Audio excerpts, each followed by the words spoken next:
Shalom.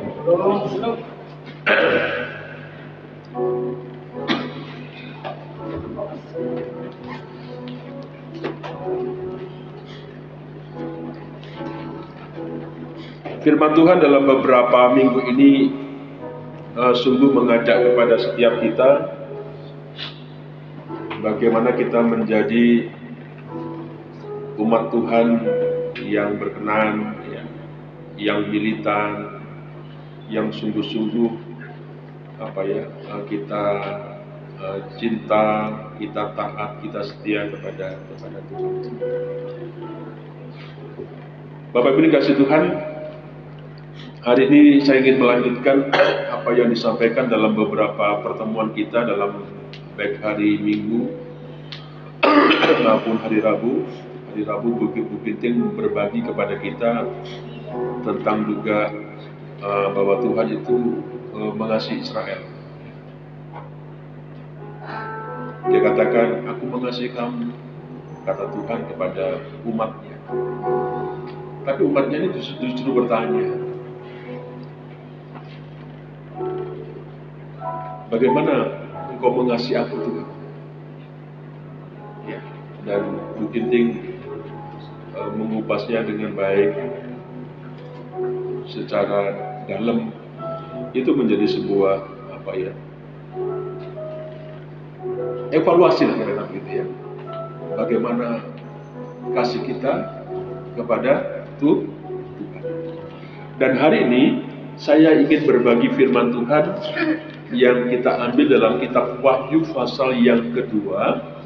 Saya tidak bicara tentang yang suam-suam buku lagi, tapi saya ingin berbicara tentang kasih. Mari kita lihat dalam Wahyu pasal yang kedua, ayat 1 sampai dengan ayat yang ke-7.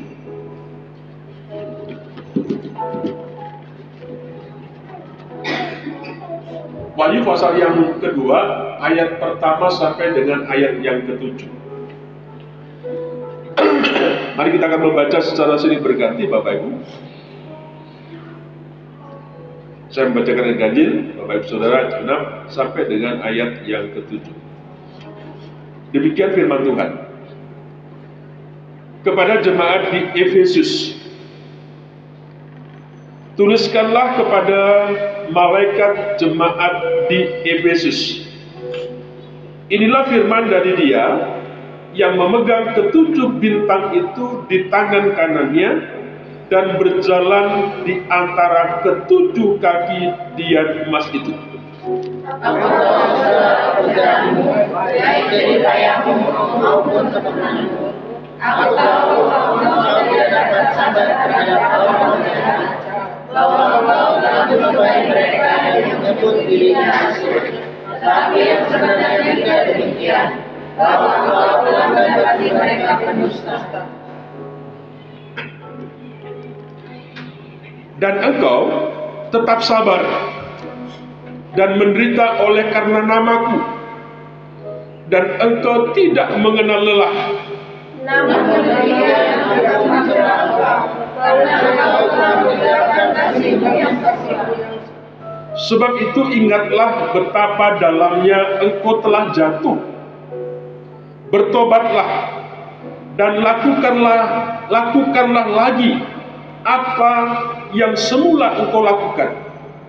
Jika tidak demikian, aku akan datang kepadamu dan aku akan mengambil kaki dianmu dari tempatnya, jikalau engkau tidak bertobat. Tetapi ini yang ada padamu, yaitu engkau membenci segala perbuatan pengikut Nikolaus, yang juga membenci. Siapa bertelinga, hendaklah ia mendengarkan apa yang dikatakan Roh kepada jemaat-jemaat.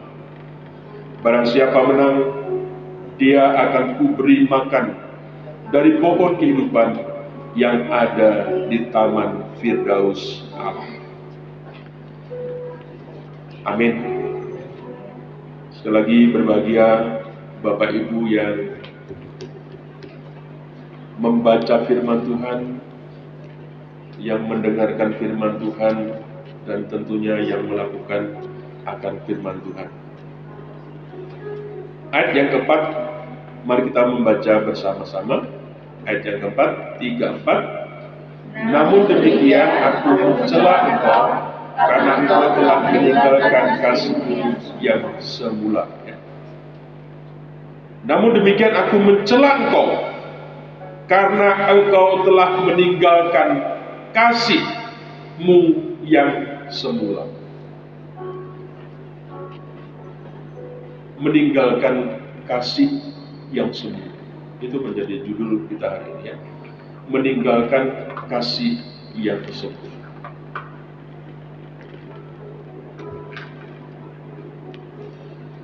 Bapak Ibu Saudara kasih Tuhan, ada istilah yang cukup populer yang kita dengar. Mungkin anak-anak muda ini lebih populer seperti itu ya. Ada istilah yang namanya bucin. You know? Anak muda tahu bucin? Apa bucin? Budak cinta. Budak cinta. Wajar lah kalau orang nggak tahu, makanya sudah ya. Bucin, budak cinta, itu sudah populer ya, terdengar di telinga kita. Nah, istilah ini, Bapak Ibu kasih Tuhan, menggambarkan seseorang yang menggilai pasangannya sehingga mampu berbuat apapun demi membahagiakan orang yang dicintainya. Ya. Jadi seseorang, istilah bucin tadi itu menggambarkan seseorang yang menggilai pasangannya hingga mampu berbuat apapun demi membahagiakan orang yang dicintainya.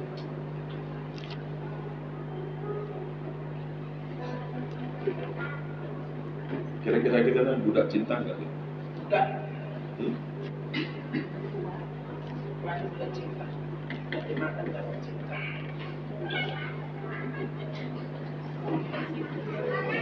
Kira-kira perlu nggak di rumah tangga kita, di keluarga kita memperlakukan seperti ini? Hah?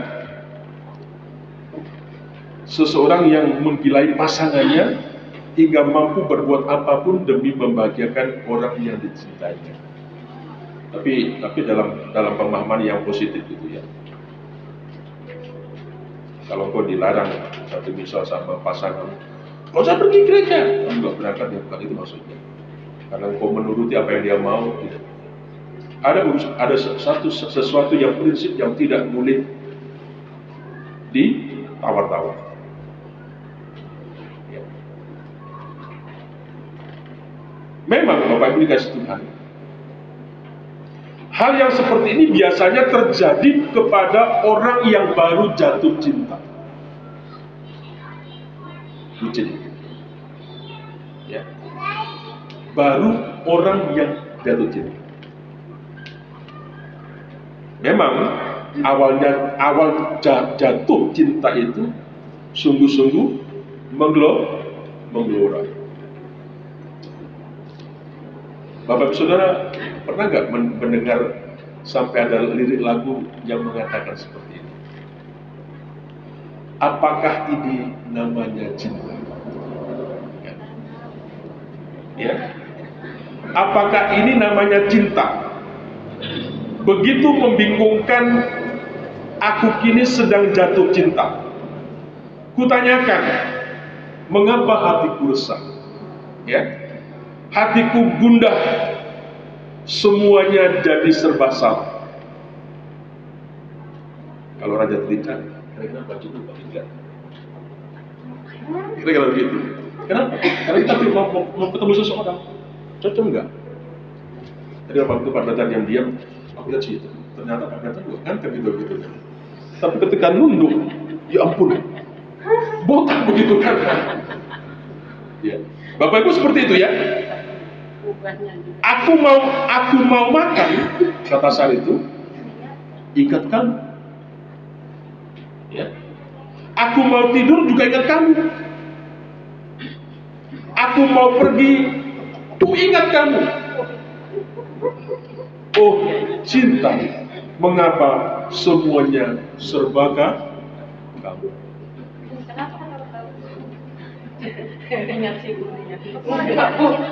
Walaupun sudah capek kerja, masih video callan malam-malam sama pacar. Alsa. Ingat anak-anak semua.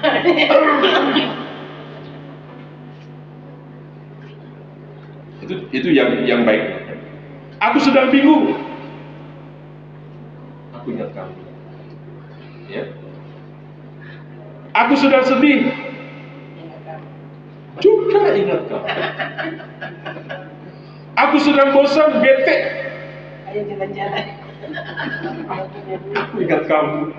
Tidak punya duit, Pak. Oh cinta, inikah bila ku jatuh cinta.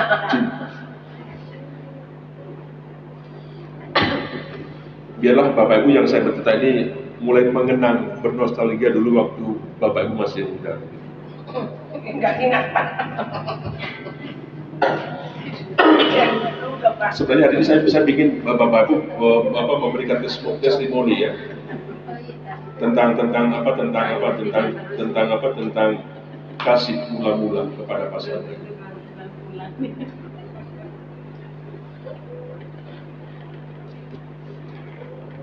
Sampai akhirnya orang itu tertawa melihat tingkah laku kita. Bang sama si masuk ke gereja pegangan tangan asli gitu kan.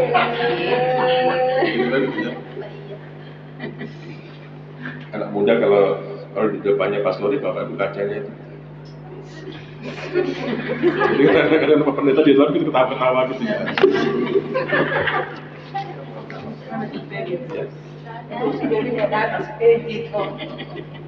Semua tertawa lihat tingkahku yang jadi tak menentu, yang salah, begitu pun salah, kutanyakan mengapa.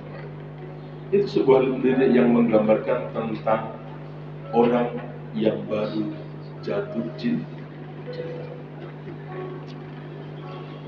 Bapak Ibu sudah kasih Tuhan, kita kembali kepada laptop. Nah, kota Efesus itu adalah sebuah kota terbesar di daerah Asia kecil. Ya. Nah, kota ini Bapak Ibu mempunyai pelabuhan yang merupakan pusat ekspor di wilayah Asia. Saya kenapa saya ingin jelaskan seperti itu Bapak Ibu, supaya Bapak Ibu itu menangkap kenapa kemudian jemaat Efesus, kenapa orang-orang Efesus kemudian kasihnya itu meninggalkan kasih yang semula. Ya. Ada pelabuhan yang hebat di sana. Ya. Merupakan pusat administrasi pemerintahan Romawi pada waktu itu. Sebagai pusat perdagangan. Ya. Dan juga Efesus ini terkenal dengan keutamaannya dalam bidang agama.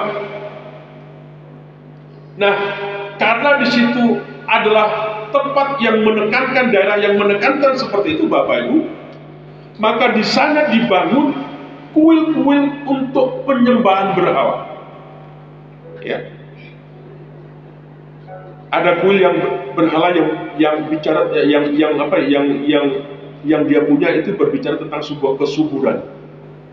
Ya, ada kuil, ada berhala, ada kuil Artemis, ada kuil Diana, ya, ada kuil untuk penyembahan kaisar.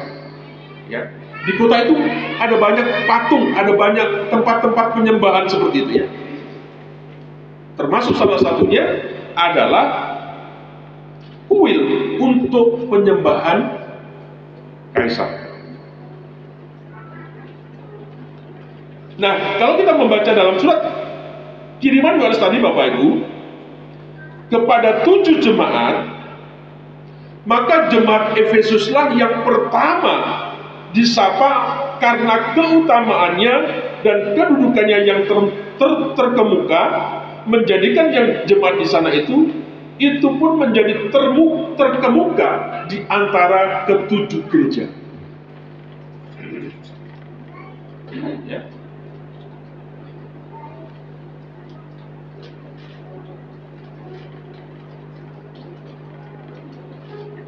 Dengan kata lain Bapak Ibu, Efesus itu adalah kota yang sedang mengalami sebuah perkembangan yang sangat baik. Demikian pula dengan jemaat. Ya. Namun, Bapak Ibu, apa yang terjadi?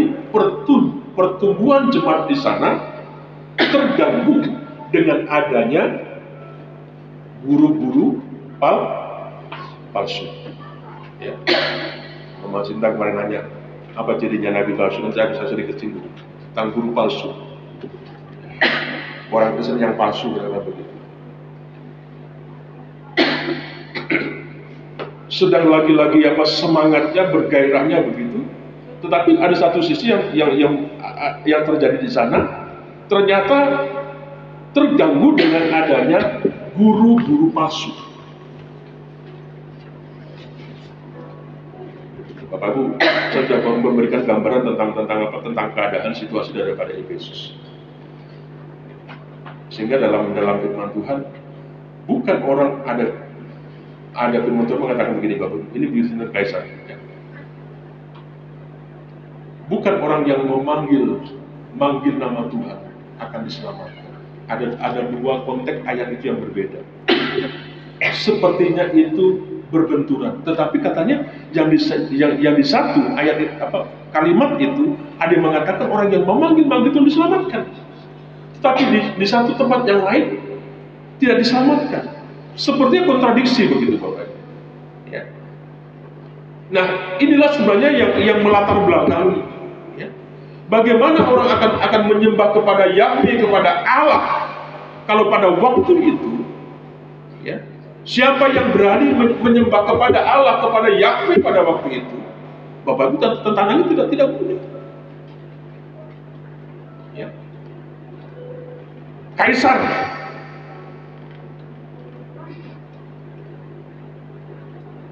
Makanya kemarin saya di Laodikia saya bicara tentang siapa itu? Polikarpus. Masih ingat Bapak Ibu? Pemimpin. Ketika dia diminta untuk untuk menolak tentang Yesus, dia tidak mau. Sudah 85 tahun Yesus itu tidak pernah menyakiti saya, tidak pernah mengecewakan saya. Mana mungkin aku harus mengkhianati Tuhan? Siapa yang berani dalam kondisi yang seperti itu? Seperti Daniel dan kawan-kawan. Siapa yang berani? Kalau tidak menyembah Nebukadnezar, maka dia akan dimasukkan dalam gua perapian. Siapa yang mau siap seperti itu? Tidak mudah Bapak Ibu. Ya. Nah, di dalam pembacaan hari ini Bapak Ibu, khususnya dalam jemaat Efesus, terdapat pujian yang Yesus berikan kepada jemaat Efesus. Ya, ada pujian yang dia berikan kepada mereka. Perhatikan ayat yang kedua, 2a Bapak Ibu. Ya. Aku tahu bahwa engkau tidak sabar. Aku tahu segala pekerjaanmu, baik jerih payahmu maupun ketekunanmu. Ya. Aku tahu segala pekerjaanmu, baik jerih payahmu, ya, maupun ketekunanmu. Aku tahu, kata Tuhan. Artinya apa? Dipuji sama Tuhan. Ya. Jerih payahnya, ketekunannya, ya. Ya, boleh dikata Bapak Ibu cuma ini tipe jemaat yang kerja keras, yang tekun dalam menunaikan tugas mereka. Ya, itulah sebabnya wajar kalau kemudian Tuhan Yesus memberikan sebuah ujian. Ya. Perhatikan ayat yang kedua B. Ya, aku tahu bahwa engkau tidak sabar terhadap orang jahat, tidak sabar kepada orang yang jahat. Ya, bahwa engkau telah mencobai mereka, menyebut dirinya rasul, tetapi sebenarnya tidak demikian. Ya, aku tahu bahwa engkau tidak sabar terhadap orang yang jahat.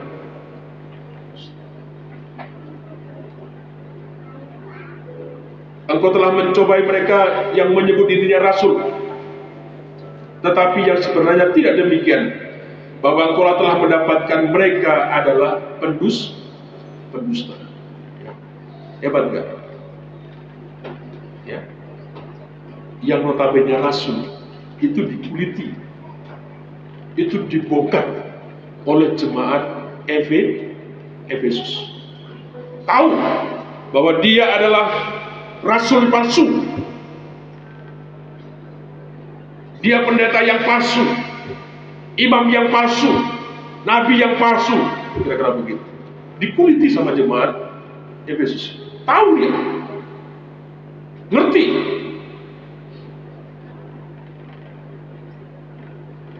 Bahkan di situ dikatakan, ya,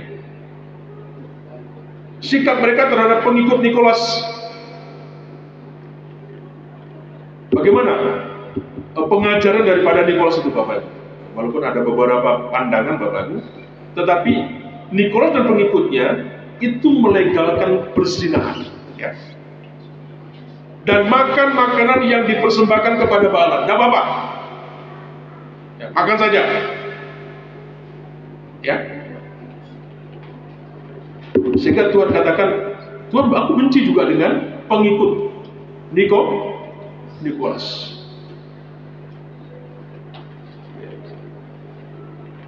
Jemaat Efesus dipuji karena mereka tidak ikut dalam perbuatan Nikolas. Dia sangat membenci perbuatan daripada pengikut Nikolas.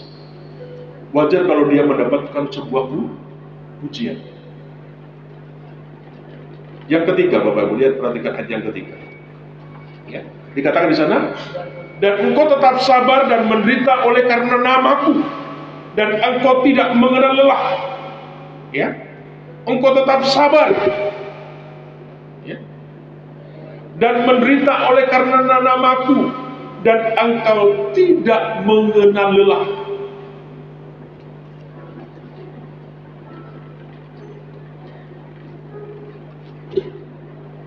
Mereka sangat sabar, mereka sangat tahan, ya, penderitaan akibat sebuah penganiayaan dari Kaisar Nero.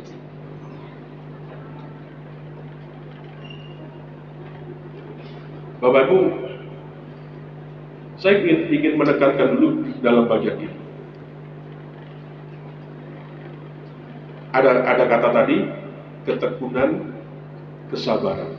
Ya. Ketekunan, kesabaran.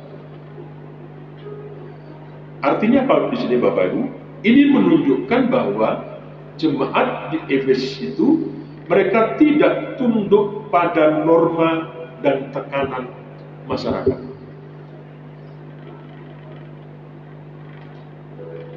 Hebat nggak, Bapak Ibu?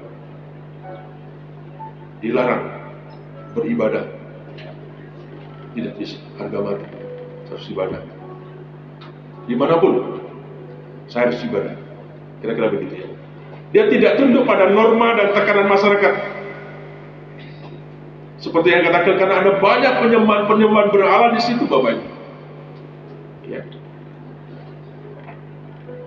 Dan masyarakat pada waktu itu juga sama, mayoritas yang menyembah kepada berhala-berhala seperti itu. Dan orang-orang Kristen di Efesus ada dalam sekitar itu.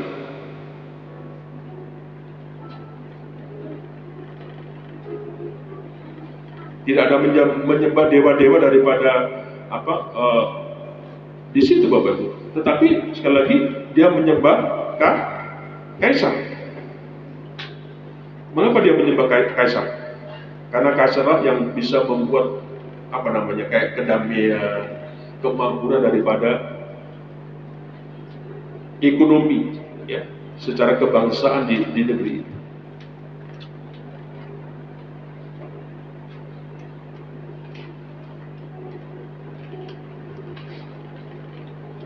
Dengan kata lain Bapak Ibu, ya sangat enaklah orang hidup pada waktu itu, di zaman itu, ya, secara ekonomi sangat nyaman, karena kehidupan mereka boleh dikata sangat baik.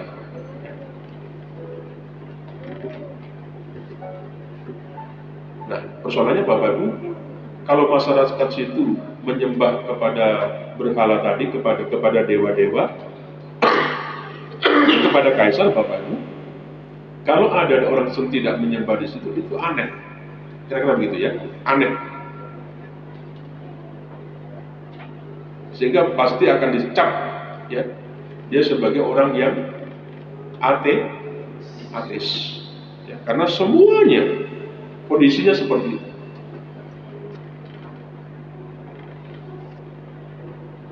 Bahkan Bapak Ibu, kalau kita belajar lagi tentang itu, ada kelompok bisnismen, kira-kira begitu. Kalau tidak gabung, ya, di kelompok itu Bapak Ibu, maka juga akan terkucilkan. Biasanya dibantu begitu ya. Kalau ikut grupnya mereka akan dibantu. Tapi kalau tidak Bapak Ibu, ya nggak akan dibantu. Itu kondisinya Bapak Ibu. Kondisinya karena seperti itu. Tetapi dikatakan apa? Dia tekun, dia sabar. Ini yang dikatakan oleh firman Tuhan. Makanya kemudian Tuhan sungguh memuji daripada orang-orang Efesus ini, jemaat Efesus ini. Dengan kata lain sudah saya katakan, karena mereka tidak tunduk, ya, pada tekanan masyarakat. Mereka menderita nama Yesus karena masyarakat akan menista, menyingkirkan dan melakukan berbagai hal yang buruk kepada mereka. Dia takut, dia sabar.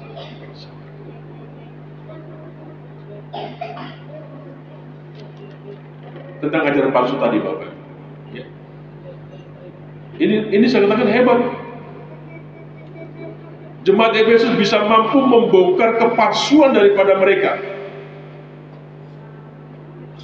Ya. Nah, bisa nggak kita? Bisa.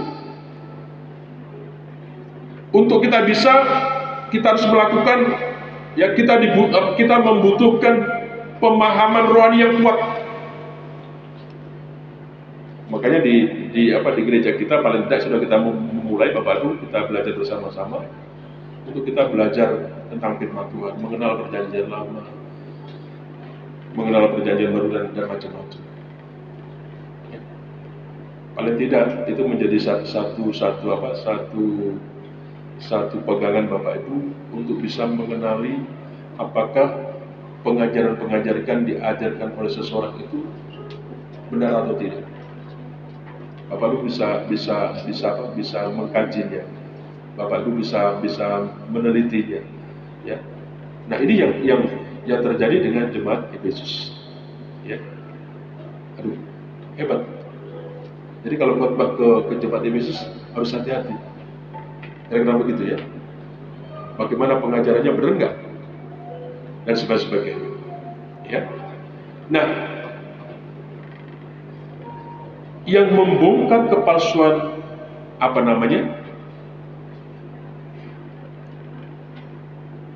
rasul yang palsu.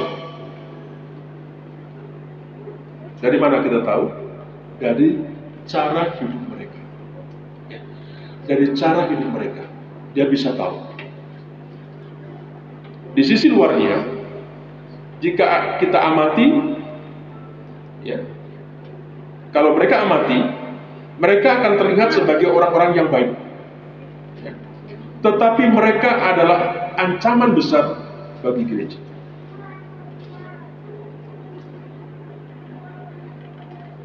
di luarnya nampaknya rohani. Apa ya? Kelihatannya seperti itu. Tapi perbuatannya, kelakuannya itu tidak mencerminkan apa yang ada. Kebenaran tidak tercermin dalam sesuatu yang nyata.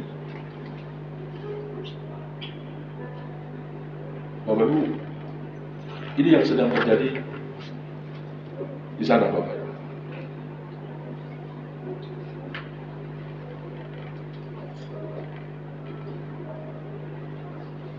Bapak Ibu tahu tentang penyaru?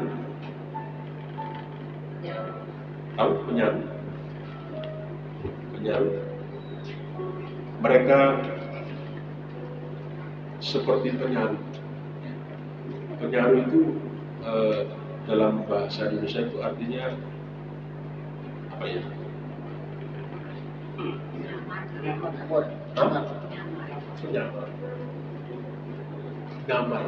Nyamar dari rasul, nyamar jadi nabi, nyamar jadi anak Tuhan.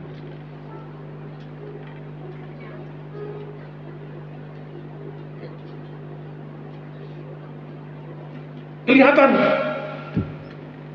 dari mana? Dari cara hidup mereka.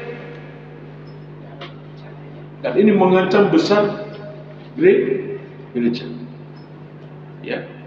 Menjadi ancaman bagi gereja.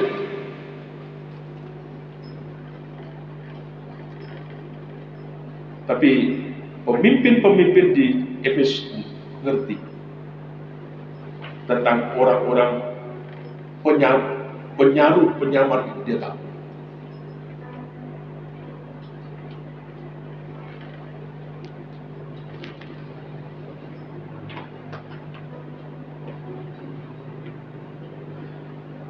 Bapak Ibu, saya ingin mengatakan kepada kita, inilah yang dilakukan oleh jemaat Efesus. Luar biasa kalau kemudian Tuhan memuji dia. Hebat seperti itu. Dia bisa membongkar kepalsuan daripada pengajar-pengajar sesat, rasul-rasul yang tidak bagus. Apapun yang dihadapi di tengah-tengah sikonnya, dia tetap kuat, hebat.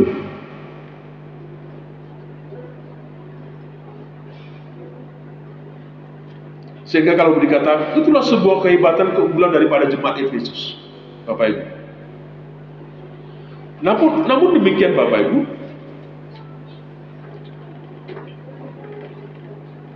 apa yang terjadi di situ, Bapak Ibu?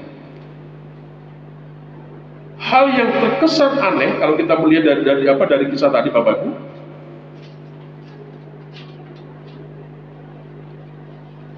Bagaimana bisa perbuatan baik dan setia disebut dilakukan itu tanpa kasih?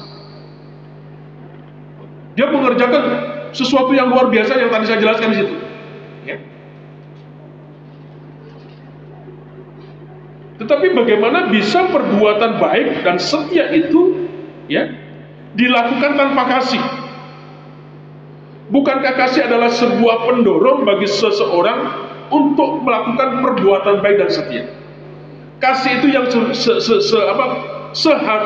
seharusnya yang menggerakkan, yang mendorong untuk orang itu melakukan sesuatu yang baik, untuk melakukan kasih.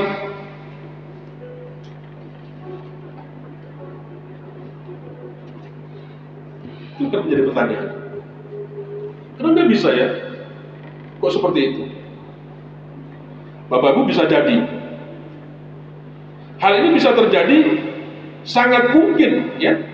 Orang melakukan sebuah kebaikan itu bukan berdasarkan kasih, ya, melainkan karena merasa terpaksa,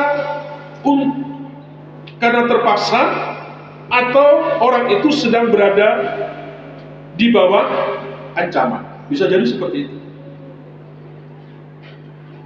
Ada sekolah, anak yang masih sekolah, kalau kamu tidak pergi ke gereja, tidak ikut kegiatan di gereja, awas. Pendeta larang kamu ikut belajar agama.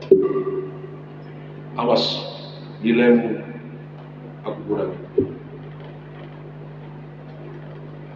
Kenapa dia ke gereja? Kenapa dia setia ke gereja? Karena dia ancam sama pendeta. Bisa jadi seperti itu. Terpaksa sehingga dia mengerjakan. Ya. Sehingga dia berharap kapan Pak Pendeta kegiatannya libur. Kalau sudah bilang nanti hari Sabtu libur, sangat senang. Ada juga orang yang melakukan tentang sesuatu yang baik Bapak Ibu, bisa jadi dilakukan sekedar sebuah kewajiban. Aku mengerjakan karena sebuah kewajiban.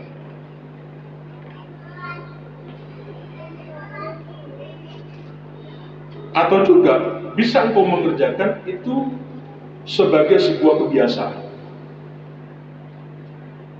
Karena sudah rutin, ya, perbuatan baik terus dilakukan tanpa adanya kasih. Jadi orang yang berbuat baik secara seperti ini, Bapak Ibu, ya, ibaratnya seperti mesin. Mereka tidak tahu lagi alasannya dan maknanya dari perbuatan baiknya. Bisa jadi seperti itu. Sehingga di dalam bagian ini Bapak Ibu dikatakan jemaat di Efesus telah kehilangan kasih mula-mula mereka. Sehingga mereka dikatakan bahwa kegiatan yang mereka kerjakan, yang mereka lakukan, ya Bapak Ibu, itu pun dikatakan di sana pujian, ya, dia mendapatkan sebuah pujian yang mereka lakukan, ya. Tetapi sepertinya itu sesuatu yang dikerjakan hanya sebuah rutinitas atau sebuah kewajiban, ya, tidak dilandasi oleh kasih. Paham Bapak Ibu, ya? Bisa jadi kan seperti itu, ya. Kalau kita mengerjakan segala sesuatu bisa seperti itu yang terjadi bagi kita. Ya. Sehingga dikatakan dalam ayat yang keempat tadi, mereka kehilangan kasih yang mula-mula. Ya, kehilangan kasih yang mula-mula. Bapak Ibu ingat, ya, peringatan kepada jemaat Efesus itu tidak hanya berlaku bagi mereka, namun itu juga berlaku bagi kita. Dengan adanya rupa-rupa apa yang mengajarkannya, adanya sebuah tekanan, ada fitnah, ada aniaya terhadap kita pengikut Kristus. Mungkin juga adanya keterbatasan ekonomi kita. Pertanyaannya, masihkah kita tetap berkobar-kobar untuk melayani Tuhan? Apakah roh kita masih bernyala-nyala kalau kita dalam keadaan yang saya sebutkan tadi? Ataukah kita sudah mulai tidak lagi kuat untuk bertahan, ya, sehingga kita mulai jauh dari Tuhan? Jangan sampai kemudian, Bapak Ibu, Tuhan Yesus mencela kita, ya. Karena apa? Karena kasih kita kepadanya mulai luntur.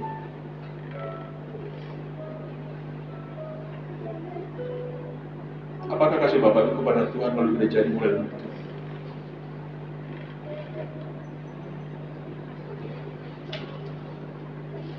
Jangan sampai kemudian kita mendapatkan celaan seperti kepada jemaat Efesus.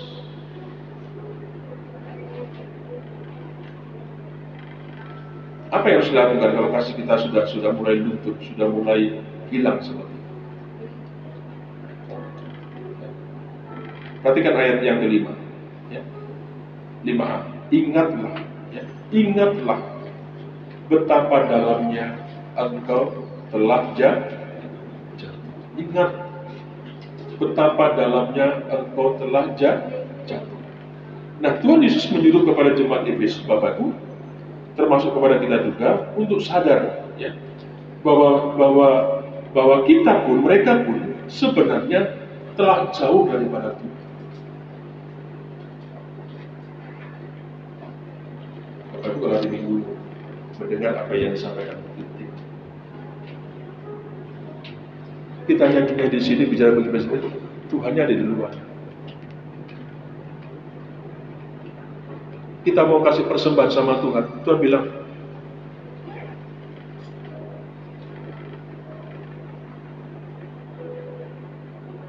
Yusuf, kita datang ibadah, kita ditutup.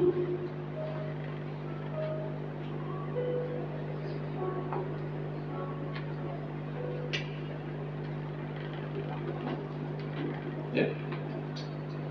Ternyata apa yang kita lakukan, kata firman Tuhan, ya, dengan kejatuhan, Bapak Ibu sekali lagi, orang Islam orang-orang jemaat Efesus itu tidak sedang jatuh dalam dosa, tidak. Ya. Tetapi yang ditekankan sini bicara tentang kasih. Kasihnya ini yang sudah mulai pudar, yang sudah mulai hilang seperti itu. Cinta pertamanya, kasih pertama itu sudah mulai pudar seperti itu.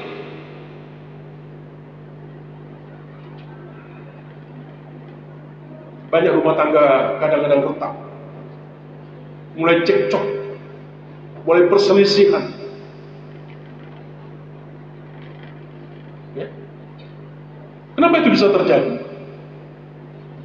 Banyak hal bisa menjadikan sebuah percekcokan, menjadikan sebuah pertengkaran di dalam keluarga seperti itu. Bapak Ibu, yang pasti ada sesuatu yang sudah mulai hilang, yang sudah mulai luntur kasihnya kepada Tuhan, kepada pasangan.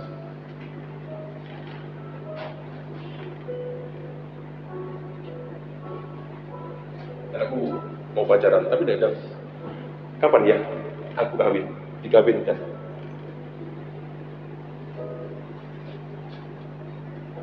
Orang ngebut, saya mau nikah. Ya. Kapan saya mau nikah? Cepet-cepet, kalau bisa cepet-cepet seperti itu. Artinya Bapak Ibu, semangat yang saya katakan, semangat cepat-cepatnya itu kemana?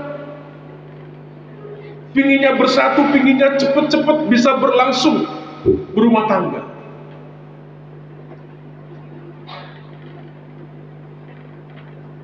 Itu yang mulai tidak ada. Sehingga dikatakan 5, ingatlah betapa dalamnya engkau telah jatuh. Ya. Pak, saya begini kata-kata tadi. Tapi Tuhan katakan apa? Engkau telah jatuh. Betapa dalamnya engkau telah jatuh.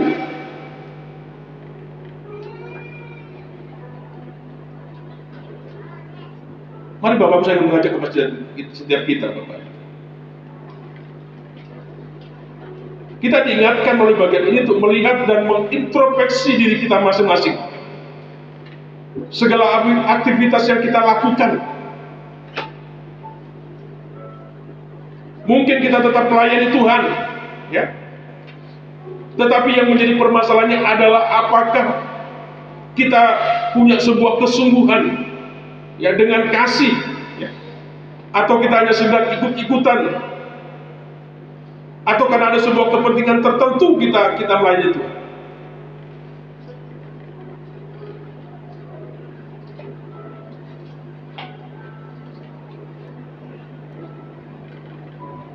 Bapak Ibu, Saudara, jangan sampai kita terjebak, ya, dalam sebuah aktivitas rutinitas sebuah pelayanan.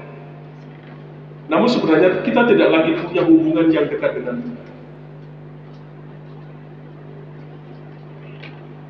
Di mimbar ini berbicara tentang sesuatu yang kelihatan rohani.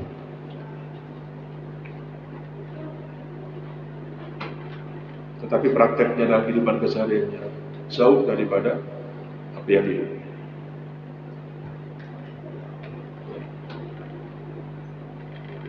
Ayat yang kedua. Bagaimana supaya dia apa yang dia lakukan mereka? Ya, yang kedua ayat yang kedua Bapak ayat 5b. 5b apa dikatakan sana? Apa dikatakan sana? Bertobatlah. Ya. Engkau sudah meninggalkan kasih mula-mula. Bagaimana supaya kasihmu yang hilang itu akan menjadi kembali tumbuh? Cinta pertama akan kembali. Mau tidak mau, kita ini harus bertobat.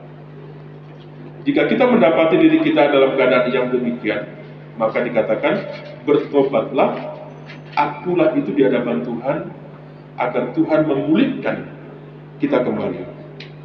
Jangan kita mengeraskan hati kita, ya. Jangan membuat kita akan semakin jauh daripada Tuhan. Kemarin kita diskusi di sini. Yang ke gereja aja masih diobok-obok, ya. Yang melayani itu masih aja diobok-obok, dipertanyakan pelayanan kita. Kegerejaan kita dipertanyakan gitu. Apalagi orang Kristen nggak kayak gereja, yang nggak melayani kira-kira gitu. Yang memberi persembahan saja masih diusik oleh firman Tuhan. Sampai Tuhan Yesus mengatakan, apa persembahan siapa itu?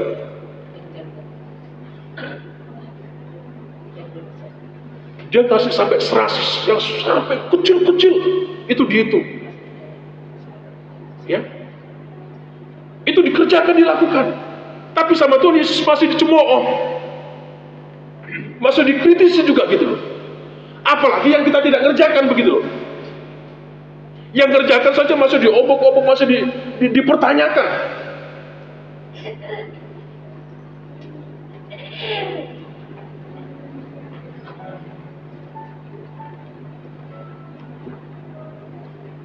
Bertobat, ya. Bertobat.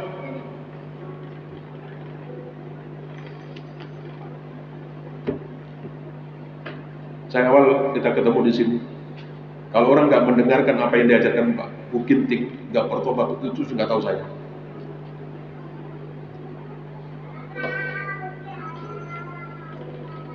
Kita sudah terlalu jauh. Bukan dosa, bukan. Tapi kasih kita yang hilang. Kecintaan kita kepada Tuhan sudah mulai luntur, mulai hilang. Kita lebih tertarik kepada dunia ini, kepada kesenangan dunia ini dan sebagainya. Sibuk, tidak ada waktu untuk Tuhan.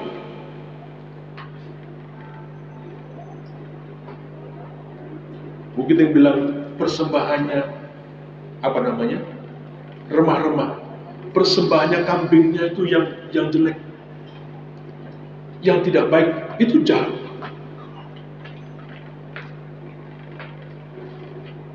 Bertobatlah, dikatakan. Jangan kita mengeraskan hati kita, membuat kita semakin jauh dari itu. Yang ketiga, ya, yang harus kita kerjakan, ayat 5b, lakukanlah lagi apa yang semula engkau lakukan. Ya. Apa yang sudah kau lakukan dulu, lakukan lagi. Kalau hari ini Bapak Ibu hanya perang, ngebom satu dengan yang lain, jangan lakukan. Lakukanlah yang seperti dulu. Ya. Kalau dulu panggil pacarnya apa namanya, bebek gitu, beb gitu kan. Apalagi apa namanya lagi, apalah banyak panggilan anak-anak muda lah, ya. Yang apa saja gitu kan. Babek apa gitu. Coba lakukan lagi seperti itu. Lakukan lagi. Ya. Sekali lagi Bapak Ibu, bukan jemaat itu bukan pendosa, bukan berbuat dosa, tidak. Hanya kasihnya yang sudah mulai luntur, cintanya yang sudah mulai luntur, yang sudah mulai menghilang. Ya. Lakukan lagi apa yang semula kau lakukan. Setelah kita bertobat, mengaku semua kesalahan kita, ya, Tuhan Yesus menyuruh kepada Efesus, jemaat Efesus, untuk kembali melakukan tugas pelayanannya yang dilandasi oleh kasih kepada Tuhan. Itu yang harus kita kejar.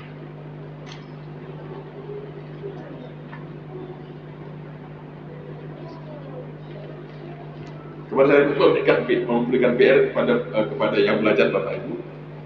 Nanti tidak apa-apa Bapak Ibu perlu tes dan tanda kutip ya. Kalau mereka yang belajar, Bapak Ibu tanya, apa yang hari ini Bapak Ibu dapat firman Tuhan? Ya, silakan nanti Bapak Ibu yang ini ada Bu Ginting, ada Pak Cornelius, ada Pak dan Jem, ada Magda ya, saya gitu, bisa tanya apa yang mau disampaikan kepada kita. Nanti kasih lapor ke saya ya. Pak Pendeta, itu Pak Gurus waktu saya tanya, dia nggak tahu, dia nggak itu. Ya oke. Kalau kita sudah bertobat, mengakui kesalahannya, maka kita melakukan. Ayo lakukan kembali. Apa yang sudah kita perbuat yang baik, jangan kemudian hilang. Ya. Kalau kita kehilangan kasih mula-mula dan tidak melakukan apa yang dikatakan firman tadi, 3 hal tadi Bapak Ibu, apa yang dikatakan Yesus di situ? Ia mengambil kaki dia, ya, cahaya kehidupan dari jemaatnya, ya, Tuhan akan ambil.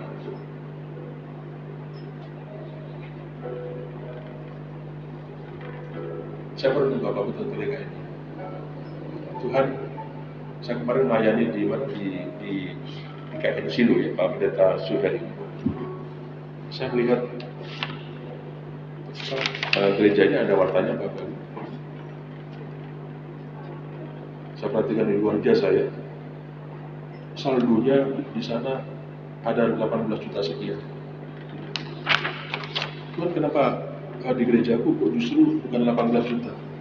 14 juta itu divisi. Adakah sesuatu yang salah dalam kami berjemaah di tempat itu? Apa itu? Koreksi. Saya mau koreksi.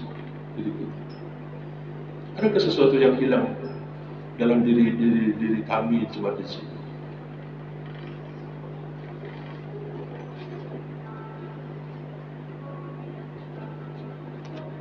Rasanya semakin hari semakin parah.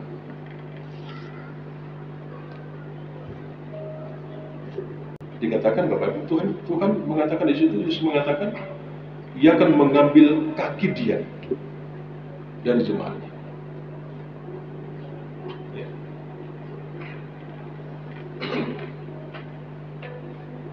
Dengan kata lain Bapak Ibu, jemaat Efesus sepertinya tidak melakukan apa yang Yesus perintahkan. Sehingga ucapan Tuhan Yesus, ya,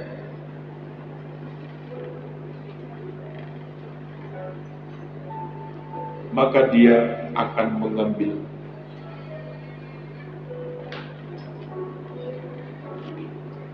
Walaupun sekarang Bapak itu kota Efesus itu menjadi kota yang hanyalah sebuah kota yang mati ya, yang tidak ada penduduknya lagi. Ya. Tetapi itu mengingatkan kepada kita mengalami sebuah kejatuhan, mengalami sebuah keruntuhan yang hebat yang kita ada dalam Alkitab itu. Kondisi seperti itu, tapi hari ini mengalami sebuah tidak ada lagi, sudah hancur, sudah runtuh.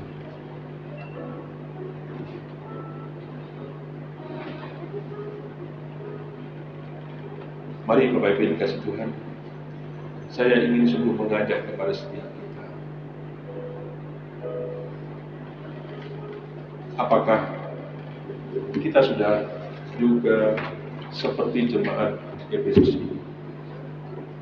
Kita sudah meninggalkan kasih yang semu.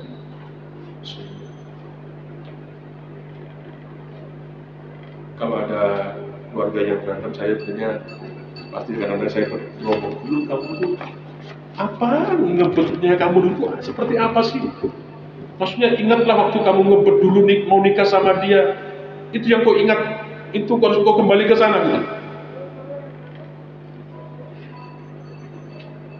Sehingga tidak akan berkata seperti dalam banyak pernikahan yang saya perhatikan, Pak itu dulu pahit. Sekarang sudah berbeda, Pak. Nggak sama.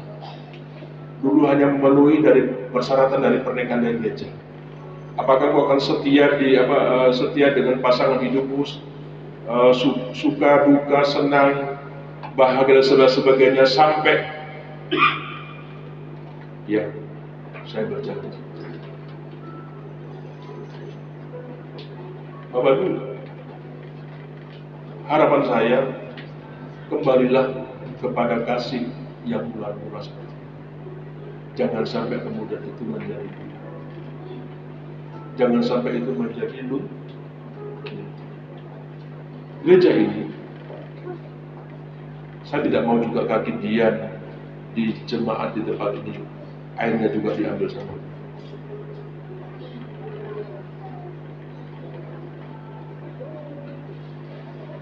Mari kita introspeksi, mengerti diri kita masing-masing. Apakah kasih kita yang mula-mula itu sudah mulai luntur, sudah mulai hilang dari kepentingan-kepentingan yang lain, dari berhala-berhala yang lain, sehingga Tuhan itu mulai kita pikirkan. Tuhan mulai yang kita memasuki.